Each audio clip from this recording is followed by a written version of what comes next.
Et c'était quoi la perception de tes parents à ce moment-là quand tu te retrouves dans cette situation où tu es dans un groupe pro à l'OM? C'était quoi un petit peu par rapport à tout l'investissement que ta maman a fait? Parce qu'elle a quand même déménagé pour arriver dans Marseille avec toi, accompagné, ça a été un sacrifice. Mon père, c'est un silencieux, donc voilà. Et ma mère, elle savait pas où placer le curseur. Parce qu'elle connaissait pas le foot, elle connaissait pas tout ça. Et ça a été compliqué, je pense, un petit peu pour elle, parce que, bah, certes, c'était beau, mais elle prenait ça avec beaucoup de recul. Elle savait pas dans quel monde j'allais arriver. Et pour elle, ouais, elle savait pas trop où se situer. Et quand les premiers agents ont commencé à téléphoner, tout ça, pareil, c'est des trucs. J'ai un agent un jour qui est venu chez moi avec une grosse BMW, il m'a matriculé en Suisse, il est arrivé chez moi, il a sorti une mallette avec 3 téléphones. Ma mère, elle comprenait pas. Et le mec, il est en train de nous vendre un projet. Oui, votre fils, moi, je veux l'amener à l'AC Milan. Voilà, il est parti.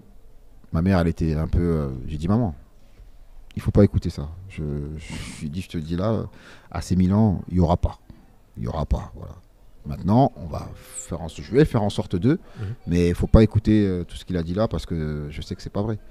Donc, les parents, c'est compliqué pour eux. J'imagine que jusqu'à arriver à l'OM, tu n'avais pas un agent.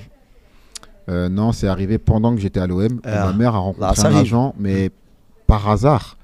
Et cette personne je vais vraiment avoir une relation très forte, très très forte avec lui, puisque c'est quelqu'un, ça a été un deuxième papa pour moi, hein, j'ai pas peur de le dire. Comment il s'appelle, Steve? Paul Sianchi. A travaillé une bonne quinzaine d'années, voire une bonne dizaine d'années ensemble. Ouais, quand même. Hein. Ouais, donc presque toute ta carrière, quoi. quasiment une grosse partie de ma carrière. Donc c'est quelqu'un qui a été en mesure de tempérer, qui a été en mesure de faire le tampon entre ce qu'on maîtrisait et ce qu'on ne maîtrisait pas du tout. Donc sur ça, sa présence a été très importante pour moi au début de ma carrière. Et donc ça a un petit peu aidé à tempérer et aussi à avoir un plan de carrière qui soit judicieux et qui ne soit pas juste sur ce qui brille, mais plus sur faire une carrière sur la longueur. Donc ça collait, c'est avec important mon état ça, parce d'esprit. qu'on rencontre beaucoup de jeunes ici, même des joueurs un peu plus expérimentés et des ex-joueurs qui nous ont raconté que voilà, l'expérience avec des agents, c'est pas top. Donc c'est important que tu dis qu'il a aussi des bons agents. Oui, que tu as considéré en plus comme tu as dit, comme ton père. Donc ça veut dire que tu as eu cette relation avec lui où il y a eu beaucoup de confiance avec cette personne-là. Oui.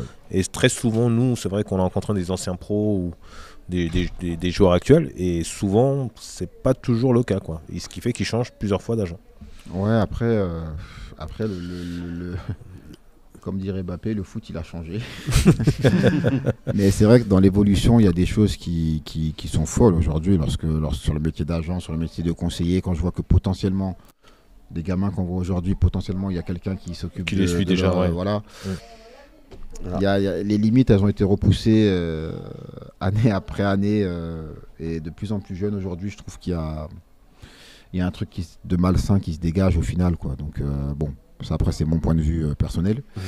Même si je pense que certains parents ont besoin aussi d'être aiguillés parce que certains ne maîtrisent pas l'environnement du football et pas l'environnement du football actuel avec tous ces acteurs.